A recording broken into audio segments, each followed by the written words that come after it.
Hello, good morning सगळ्यांना। तर आज आम्ही निघालोय माहीच्या स्कूलमध्ये। आज शाळेचा पहिला दिवस असल्यामुळे म्हटलं चला आज शाळेत जेवढे मुलं आले त्या सगळ्यांना आपण चॉकलेट वाटप करून येऊयात। आणि मुलांसाठी एक सरप्राईज ठेवलेला आहे। शाळेमध्ये एक चालता फिरता डोरेमॉन बोलवलेला आहे, बघूया।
छान झाला ना कार्यक्रम। कसा असतो, छोट्या छोट्या गोष्टींमध्ये भलं मोठं सुख मिळतं।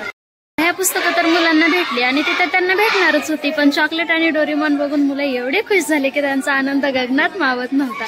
खरंच खूप म्हणजे छान वाटलं। हाय करा, हाय। डोरेमॉन सोबत ह्या छोट्या प्रियलने सुद्धा डान्स करून खूप छान मनसोक्त असा आनंद घेतला। काय झालं, घाबरतात? खूप छान कार्यक्रम झाला।